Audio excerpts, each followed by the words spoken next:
मीठे बच्चे, तुम सबका प्राण आधार आया है तुम्हें जमघटों के दुखों की पीड़ा से छुड़ाने। वह तुम्हें स्वर्ग का वर्षा देता, वह सर्वव्यापी नहीं है। हम सब का प्राण आधार, हम सब का प्रियतम, जिसको हमने भक्ति में पुकारा है 2500 साल से, वो आया है, हम उसके बने हैं और वो हमें अब जमघटों की दुखों की पीडा से छुडा रहा है। या दुनियेमध्ये आपण अटकलोय आणि इथं दुःखच दुःख आहे। या दुःखातून तो आपला प्रीतम, तो आपला प्रियतम, प्राणांचा आधार, तो आपल्याला इथून बाहेर पडायचा रस्ता दाखवतोय। इथून कसं शांत स्थितीमध्ये राहून सुखाच्या दुनियेची तयारी करायची हे शिकवतोय।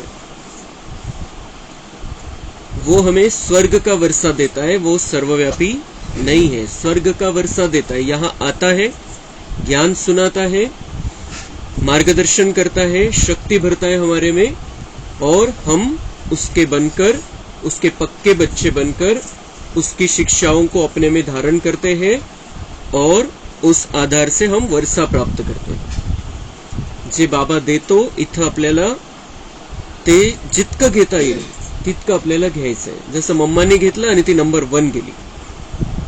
या हे जे काही बाबा देतोय आणि जे काही बाबा समजवतोय, जे काही सांगितलेले त्यांनी, त्याला कंप्लीट धारण केलं मम्माने। आणि त्याचंच आपण एक सुंदर उदाहरण बघितले मम्मांच्या जीवनामधले, कि मम्मा ने कितना अच्छी तरह से बाबा के ज्ञान को अपने अंदर लिया और अपने लिए वर्षा नंबर 1 का प्राप्त किया।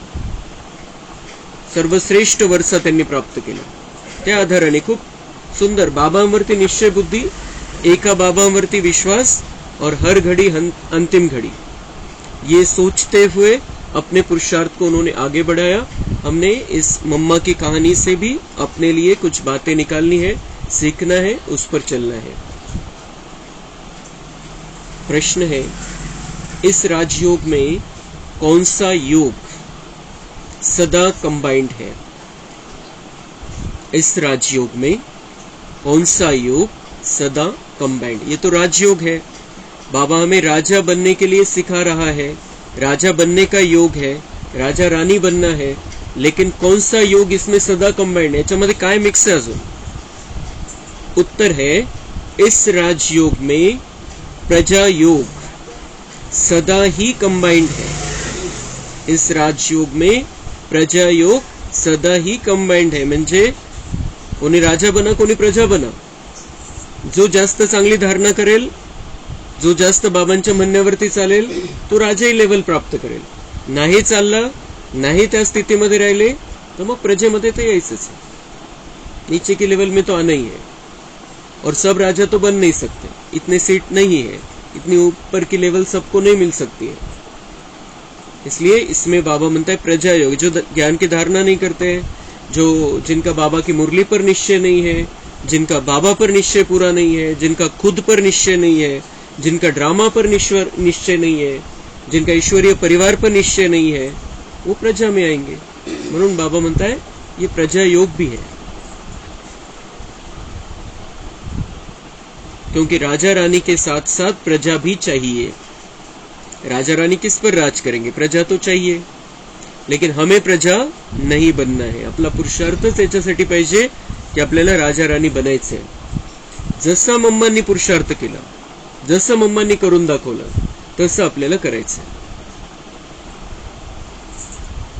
अगर सब राजा बन जाए तो किस पर राज्य करेंगे? सब कहते हम महाराजा महारानी बनेंगे। हम राजयोग सीखने आए हैं, परंतु राजा रानी बनने के लिए तो बहुत हिम्मत चाहिए।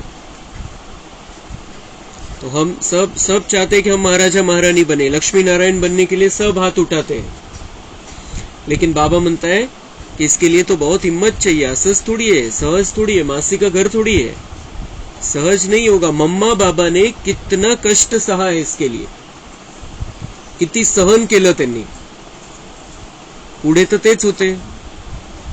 आणि ब्रह्मा बाबांनी मम्मांच्या हातामध्ये सगळं दिलं होतं.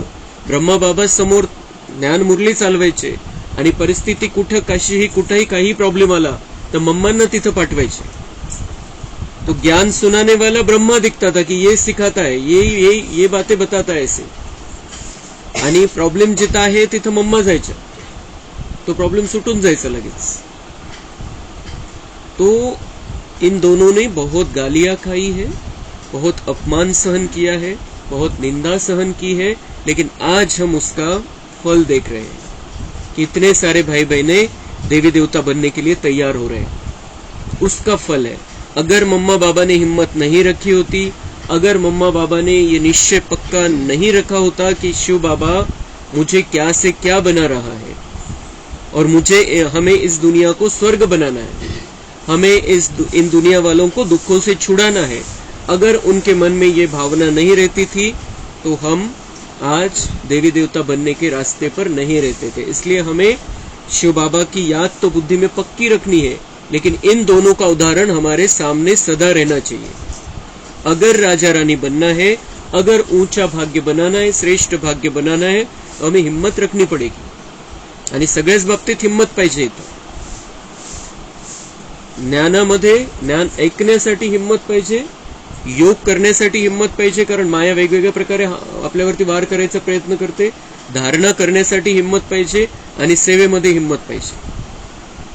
हिम्मत रखकर अगर हम चारों विषयों में आगे बढ़ते हैं, चाहे कोई कितना भी विरोध करे, कोई कैसे भी हमसे बात करे, कोई कितनी भी निंदा करे, कोई कितना भी अपमान करे, कोई कुछ भी कहे कि हम बाहर खाते नहीं है, हमको ये चलता नहीं है, हमको ये नहीं करना है, वो नहीं करना है, कोई कितना भी कहे, हमें हिम्मत रखकर इस मार्ग पर आगे बढ़ना है और सबको ये सही रास्ता बताना है. तो हिम्मत का फल है महाराजा महारानी पद, राजा रानी पद.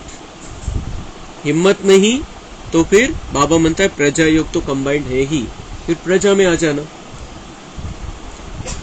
पूरा बल होना चाहिए, बाप पर पूरा बलि चढ़े तब राजाई में जा सके. अगर बाबा पर संपूर्ण निश्चय बुद्धि, संपूर्ण समर्पण हो तो राजाई, नाही तो प्रजा. संपूर्ण निश्चय, कुठल्याही प्रकारचा त्याच्यामध्ये संशय नसला पाहिजे. मैं बाबा का हूं, बाबा का बनकर मुझे रहना है, बाबा का हाथ पकड़कर चलना है और बाबा जो कहे वो मुझे एक्युरेट फॉलो करना है. ही समर्पण बुद्धी असेल तर बाबा म्हणते राजाई पद मिल जाएगा. काही मुश्किल नाहीये आणि सगळ्या सोप्या गोष्टी बाबांनी सांगितलेल्या आहे. आपण फक्त समाजामध्ये त्याच्यापेक्षा वेगळं चाललेले म्हणून अवघड वाटतं, पण बाबांनी तर उलट आपल्याला सगळं सोपं सांगितलेलं आहे.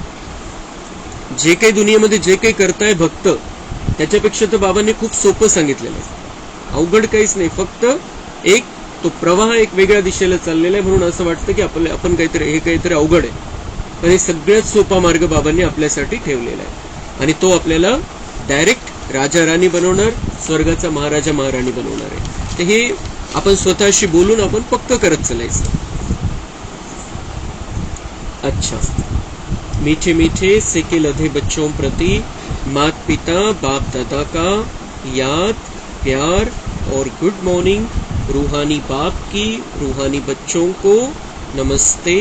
हम रूहानी बच्चों की रूहानी बाप दादा को याद, प्यार, गुड मॉर्निंग, नमस्ते. वाह बाबा वाह, शुक्रिया बाबा शुक्रिया. धारणा के लिए मुख्य सार है, इस अंत काल के समय में एक बाप को ही याद करने का अभ्यास करना है, अशरीरी बनना है. आत्मिक स्थितीमध्ये राहून एक परमात्माच बुद्धीमध्ये आपल्या असला पाहिजे. कभी भी कुल कलंकित नहीं बनना है, माया के तूफानों में हिलना नहीं है, सदा हर्षित रहना है. मायेचे वेगवेगळ्या प्रकारचे वादळ येत राहतील पण त्याच्यामध्ये आपल्याला अचल अडोल स्थिर राहायचंय, हिम्मत ठेवायची आहे, बाबांवरती निश्चय ठेवायचा है. एक बल एक भरोसे के आधार से हमें माया को, इन विकारों को, इस विकारी दुनिया को परास्त कर देना है. वरदान है, अपने चेहरे रूपी दर्पण द्वारा मन की शक्तियों का साक्षात्कार कराने वाले योगी तू आत्मा भव. जो मन में होता है उसकी झलक मस्तक पर जरूर आती है. ऐसे नहीं समझना कि मन में तो हमारे बहुत कुछ है, लेकिन मन की शक्ति का दर्पण चेहरा अर्थात मुखड़ा है। कितना भी आप कहो हमारा योग तो बहुत अच्छा है, हम सदा खुशी में नाचते हैं, लेकिन चेहरा उदास देख कोई नहीं मानेगा। चेहरा हा मनाचा आरसा आहे आणि जे काही मध्ये चाललेले ते चेहऱ्यावरती दिसणार, 100% दिसणार। आपला मूड खराब झालेला आहे, आपण उदास झालेलो आहे, निराश झालेलो आहे, कशाच तरी टेन्शन आलेलं आहे, काहीतरी विचार चाललेले, काहीतरी व्यर्थ चिंतन चालले, सगळं चेहऱ्यावरती दिसेल। आपण किती सांगितलं की माझा योग खूप चांगला आहे आणि मी खूप खुश आहे, चेहरा ते दाखवणारच नाही। किती नाटक करायचा प्रयत्न केला तर ते लपणार नाही, कारण चेहरा हा आरसा आहे, जे मध्ये चाललेले ते चेहऱ्यावरती दिसतं। तर बाबा म्हणताय की अपने मन को अच्छे विचारों से सजाना है, बुद्धि में अच्छा चित्र देखना है, ज्ञान के चित्र देखने हैं, बाबा का चित्र देखना है, अंदर स्थिरता लानी है, अंदर शांति लानी है, अंदर का प्यार बाबा के साथ होना चाहिए, आनंद की स्थिति में रहना है, आनंद के सागर से कनेक्शन जोड़कर, तो फिर वो सब चेहरे पर दिखाई देगा। आणि पुढे चालून वाणीद्वारे सेवा नाही होणार आहे। आपण किती सांगितलं तर लोकांना समजणार नाहीये। आपल्या चेहऱ्यावरती किती खुशी आणि आनंद आहे त्याचा प्रभाव लोकांना जाणवणार आहे आणि त्याच्यातून सेवा होणार। चेहरा और चलन से सेवा के दिन अभी आ गए हैं, और इसलिए अगर चेहरे से सेवा करनी है तो हमें मन को सदा हर्षित रखना पड़ेगा, बुद्धि में सदा दिव्यता रखनी पड़ेगी, बुद्धि को स्थिर रखना पड़ेगा, मन को बुद्धि को शुद्ध रखना पड़ेगा, व्यर्थ से मुक्त रखना पड़ेगा, अशुद्धता से मुक्त रखना पड़ेगा, व्यर्थ के किचडे को खत्म कर देना पड़ेगा। तेव्हा मग आपला चेहरा ते दाखवेल आणि त्या चेहऱ्याद्वारे सेवा होईल।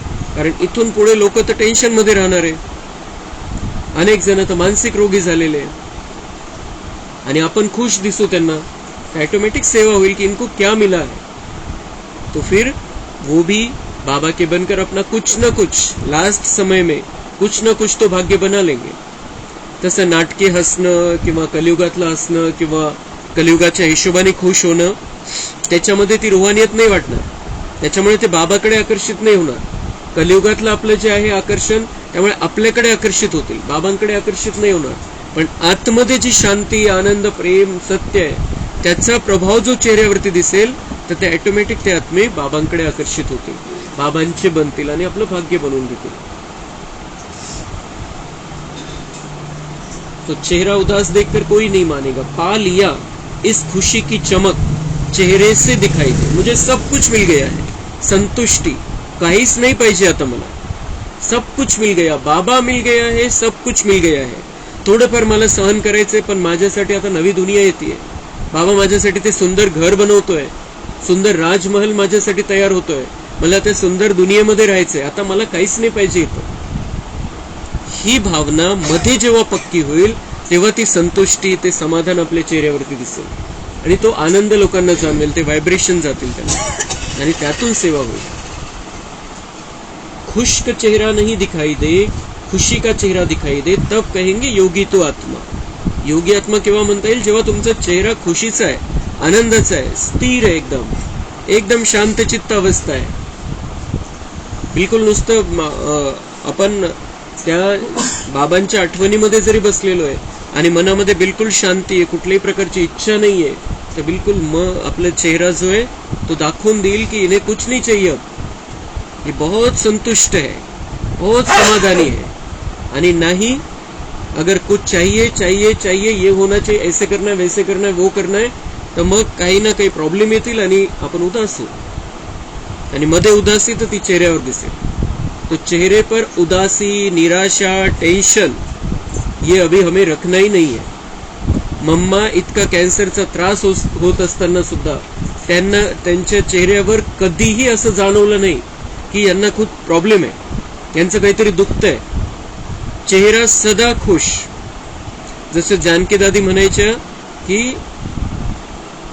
दर्द है लेकिन दुख नहीं है, दर्द है, दर्द शरीर को है, लेकिन मुझ आत्मा को दुख नहीं है, मैं खुश हूं क्योंकि बाबा मिल गया है। गाडी कशी का असत नाही, पण या गाडीमध्ये राहूनच बाबा भेटलेला है। तो इसलिए खुशी को अपने अंदर सदा जागृत रखना है, तो चेहरा खुश रहेगा और उदासी निराशा टेन्शन के सारे विचार छू मंतर हो जाएंगे. उनको रखणं ही नाही. कशासाठी ठेवायचंय? थोडीशी दुनिया राहिलेली आहे. जे समोर येईल तेवढं करत राहायचं बस. बाकी जास्त स्वप्न त्याच्यामध्ये रंग आपल्याला त्या स्वप्न रंजन नाही करायचंय. शेख चिल्ली सारखं नाही करायचंय. हमें बस बाबा, मैं और सतयुग परमधाम यही दिखाई देना चाहिए. जैसे मम्मा को दिखाई देता था. मम्मांचं उदाहरण आपण ऐकलं की ते समोर होर्डिंग होतं. विचारलं त्यांना की तुम्ही नाही बघितलं असं आपण सेवा करायला पाहिजे. तर मम्मांचं उत्तर होतं मी फक्त सेवेसाठी खाली असते, बाकी वेळ मी वरती असते. बाबांशी कनेक्शन असतं माझं कम्प्लीट. त्यामुळे मी नाही बघितलं. बघायची गरज पण नाहीये. बाबा सांगेल काय करायचंय. तो इतना निश्चय बुद्धि हमें रहना है. स्लोगन. जब सरल स्वभाव, सरल बोल, सरलता संपन्न कर्म हो, तब बाप का नाम बाला कर सकेंगे. बिलकुल सरळ सरळ व्हायचंय आपल्याला. सरळ राहायचंय. मध्ये बिलकुल काही गडबड नसली पाहिजे. एकदम स्थिरता, शांतता, एकदम मनामध्ये बाबांविषयीचं प्रेम, हे ज्ञानाची जागृती. त्यामुळे आपण सरळ राहू. वाकड्यात जाणारच नाही. बिलकुल सरळ स्थिती, सरळ स्वभाव, सरळ बोलणं आपलं. बिलकुल सरळ बोलणं. त्याच्यामध्ये कुठल्याही प्रकारचं कोणाचा अपमान होईल असं बोलणं नाही. कोणाची बिलकुल काहीतरी उडवतोय आपण, टोमणा मारतोय अशा प्रकारचं बोलणं नाही. कोणाला वाईट शब्द बोलायचा नाही. तो बोलणं